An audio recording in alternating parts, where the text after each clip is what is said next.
Good day mga ka-sports natin dyan. PVL All Filipino Conference 2024 hahataw na sa February 20. Magaganap na nga ang salpukan ng lahat ng mga team. Kapwa ngayon naghahanda na ang mga nasabi natin, mga malalakas na team, at ayon nga sa ating Phenom superstar Alyssa Valdez, ang dati raw na mga mahihinang team ay sobrang lakas na ngayon. Kung kaya talagang maganda at kaabang-abang nga ang PVL ngayong season, dahil nga halos lahat ng team ngayon ay maraming nagbago, maraming mga umalis at maraming ngang mga lumipat na mga players. Magsisimula pa lang nga sa February 20 ang PVL, subalit tayo nga ay meron na tayong napupusuan na team at nakikita nga sa ating prediction. Matatandaan nga natin na never pa tayong nagkamali sa ating mga prediction pagdating nga sa PVL, at ngayon inyo nang makikilala ang ating ipapasilip sa inyo kung sinong team ang aangat nga at papasok nga sa Final Four. Gusto nyong malaman kung sino, ay panoorin nyo ang ating vlog hanggang sa dulo, dahil nga magsisimula pa lang pero tayo nasa Final Four na. Sundan nyo ang ating vlog hanggang sa dulo, baka mamaya ang inyong paboritong team na ang pasok nga sa ating prediction. Pero bago ang lahat, kung ngayon ka pala napadpad sa aking YouTube channel, huwag kalimutan mag-subscribe. I-click ang ating notification bell para lagi kang updated sa lahat ng issue pagdating sa volleyball. Susunod na.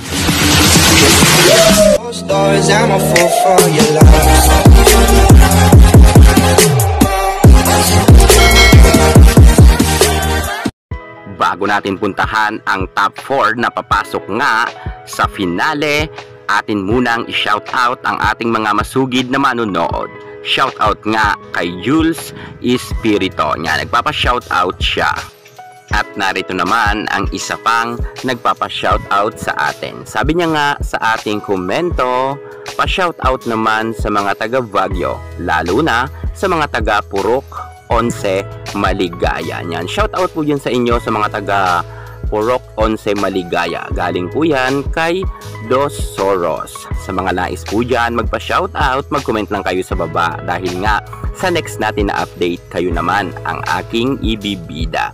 So eto na nga mga ka-sports natin dyan, atin na nga pupuntahan ang mga malalakas na team na papasok nga sa Final Four. Marami na naman ditong magre-react, pero syempre ito ay ating prediction lamang, sapagkat nga nakikita ko na kung sino nga ang papasok sa Final Four. Liligwakin na natin dito mga ka-sports ang ibang mga team, bagamat marami rin silang mga bagong ni-recruit na mga bagong players nga, subalit hindi ito magiging sapat para nga sila ay makapasok sa Final Four. Magiging mahigpit talaga ang kanilang mga katunggali. Pero ang ipapasilip ko sa inyo na top 4 natin ay 100% sure na ito mga ka-sports natin dyan. Itagaan nyo yan sa bato at para makilala na ninyo ang ating mga malalakas na team, ay hindi na natin ito patatagalin. Inuulit ko mga ka-sports, baka mamaya marami na mag-react dyan, sabihin bida-bida tayo at pinapangunahan na natin sapagkat hindi pa naman nagsisimula ang PVL. Pero nga kasi mga ka-sports natin dyan, kitang-kita naman kasi talaga ang ebidensya na sila na talaga ang papasok, sapagkat lumabas na nga sa ating bolang kristal ang prediction natin. Unahin na natin dyan ang nasa rank number 1 na pasok sa Final Four, walang iba kundi ang Creamline Cool Smashers. Kilala naman natin ang Creamline Cool Smashers kahit wala pang Bea de Leon at Denden Lazaro Revilla ay sadyang malakas na sila. No G Amazing at no Celine Domingo nga, pero nadala nga nila sa tuktok ng tagumpay ang Creamline. At magtutuloy-tuloy talaga to ngayong season, sapagkat nga mas pinalakas na nila ang nasabi nating Creamline Cool Smashers sa pagpasok nga ni BDL na 6-footer halos or 5'11 and a half, at ang matindi nga na si Denden Lazaro Revilla na magaling na libero. Pero Gaya nga ng sabi ko, kahit wala si Denden at wala itong si BDL ay kayang-kaya talaga ng Creamline mag-champion. Sapagkat nasubukan na nila yan noon, walang si Lynn Domingo at wala rin Gia Morado de Guzman, pero nag-champion nga sila. Ganon kagaling ang Creamline Cool Smashers sapagkat halos ang mga players nga dito ay wala kang itatapon. Magagaling talaga silang lahat kung kaya pasok pa rin sila sa Final 4.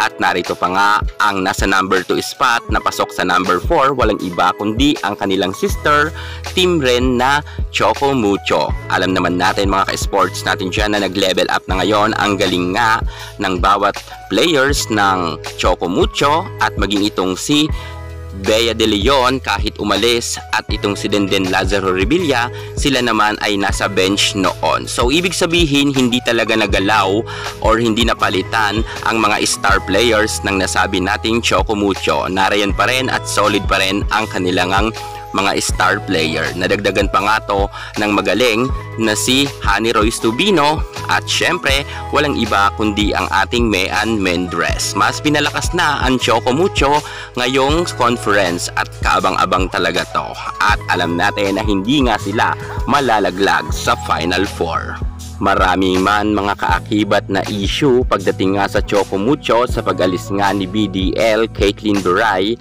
at ni Denden Lazaro Revilla, hindi naman to maaapektuhan sapagkat basta nariyan si Cici Rondina ay kayang-kaya nga nilang makapasok sa Final 4. Lalo ngayon ay magaling na rin na setter itong si Dina Wong. At ang isa pa sa mga pasok sa Final 4, walang iba kundi ang PLDT High Speed Hitters. Ngayon mga ka-sports natin dyan ay ibang level na ang PLDT. Kung noon ay muntikan lang silang makapasok sa Final 4 at nagtapos nga ang kanilang karera sa PVL sa rank number 5, pero ngayon ay sure na sure tayo na kayang-kaya nga nila na makapasok sa Final 4. Lalo higit narito na nga si KKD at may Joy Baron. Makakatulong talaga to sapagkat bukod sa mga matatangkad ito ay magagaling itong mga volleyball player at ang dalawang nabanggit natin ay star player nga ng nasabi nating na-disband na F2 Logistics. At malaki talaga ang kanilang maiaambag sa PLDT. Lalo higit, malakas na nga sila, mas pinalakas pa. Dahil narito pa itong si Savannah Davison. Kung kaya talaga mga ka-sports, hindi talaga sila ngayon malalaglag sa Final 4. Kahit sabihin natin na medyo meron ngang minor injury ang ating Mika Reyes, ay hindi yan matitinag ang PLDT para nga hindi sila makapasok sa Final 4. Sapagkat sure na yan sa ating prediction na pasok nga sila sa banga para nga sa Final 4. At narito pa ang nasa pang-apat na spot, walang iba kundi ang Petrogas Angels. Noon man ay nalaglag sila sa Final 4 ng nakaraan conference, pero ngayon sure tayo na makakapasok nga ang Petrogas Angels. Bakit ko nasabi mga ka-sports?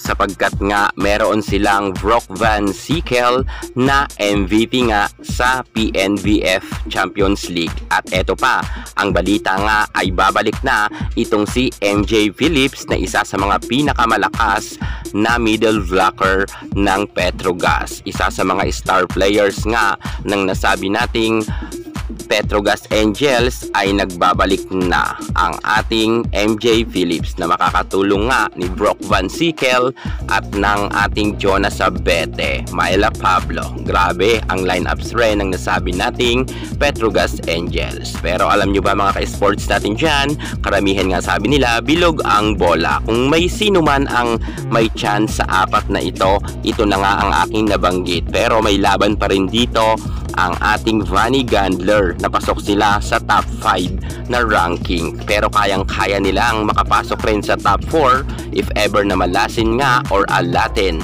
ang nasabi nating Petrogas Angels. Pero sure ako mga ka-sports natin dyan na mahihirapan ngayon ang Signal na matalo nila ang Petrogas. Lalo't meron na nga silang Brock Van Sickle at sa pagbabalik nga ni MJ Phillips. Kung kaya sure na tayo dyan mga ka-sports na ang Petrogas nga ang pasok sa number 4 at ang nasa number 5 na spot nga ang Signal HD Spikers. So yan nga mga ka-sports natin dyan ang aking prediction na ipasilip ko na sa inyo.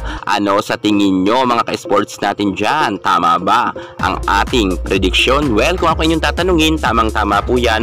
Ang 5 nabanggit natin, yan ang papasok nga sa Final Four at ang isa nga ay malalaglag.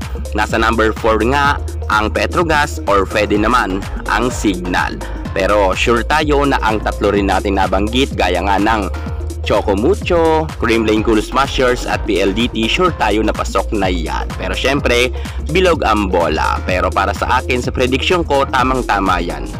So, kayo naman ang aking tatanungin, sa tingin nyo, sino para sa inyo ang makakapasok na 4 na team na maglalaban-laban nga para sa Final Four? Kung sa tingin nyo mga ka-sports natin dyan, ang inyong team na ay sure kayo na papasok rin, i-comment naman ninyo yan sa baba. At syempre mga ka-sports, madalas nga tayo mag-a-update ng kanilang mga games dahil nga magsisimula na ito sa February 20. Ano pang hinihintay nyo? Tumutok na kayo sa aking YouTube channel at mag-subscribe na kayo. At para hindi nga kayo mahuli sa lahat ng issue pagdating sa larangan sa volleyball, subscribe na. Thank you so much.